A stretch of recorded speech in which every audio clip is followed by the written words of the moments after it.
When I first met my husband, I told him that I wanted to buy a horse.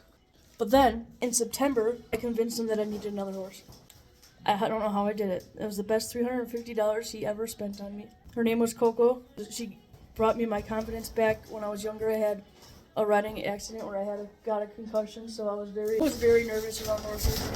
But with belief, I was able to believe in myself that I could overcome my past traumatic event on a horse.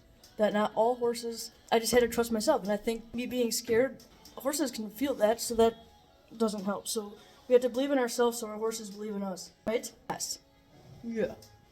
Anyways, so fast forward about 4 years after I got Sassy, she helped me gain my confidence back on riding. She was everything. I rode her bareback. She was the best horse I've ever had. And I tend to blame myself, which I'm still trying to get over. But this horse, I got her in July. Weird, July. It's like my month for horses.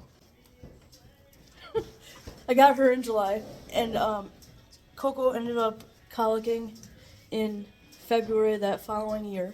And she ended up actually dying on her own. I didn't have to make that difficult decision on my own to put her down. She was pregnant, so I lost her and the baby. I really wanted my Palomino, and that's what she was giving me after the autopsy. The vet was here 12 hours. They did like everything that they could. I called 2 different vets. The first night it happened, I called Amore, and they didn't even tube her. They just gave her Banamine. It's like, well, I could have fucking done that. I have it. Granted, it was a snowstorm, but when you're ready here, please try to save my horse. I'm paying you to do that. Anyways, so she made it. That was Sunday. And then on Monday, I called a different vet that we've had out in the past that came out and spent 12 hours. We put IV in her. We ended up actually having to do, I don't know what it's called, where we have to rotate. Basically, we took her, laid her down. I stood on a board while the vet and my husband both grabbed her front and back legs and flipped her over. Like the baby I think it was called a torsion. So I blame myself with that because I don't know, I just do. What if the vet did tell me that it wasn't the baby that caused her to colic? It was that one year, it was 2019, when we had that blizzard where there was like 100 cars that piled up on 41. So it was just really nasty weather. Hey. And then on Tuesday, I got up at 4 o'clock in the morning to come down and check on her.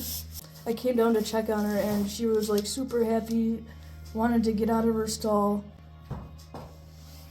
And I was like, I'm gonna run to Tractor Supply and get her a heated water bucket.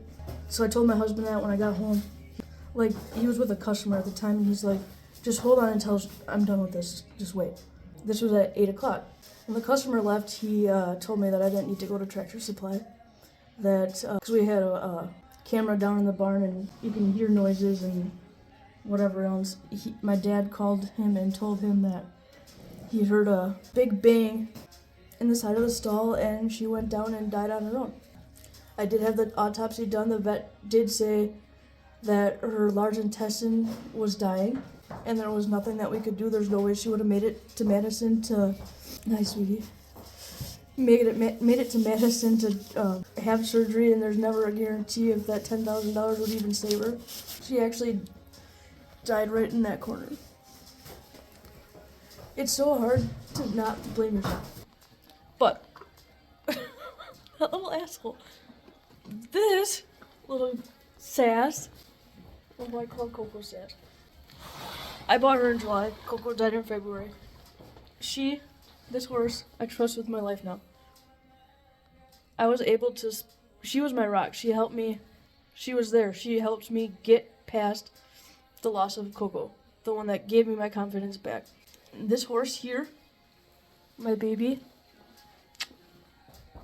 she got me through it. So there is possibility to get through anything.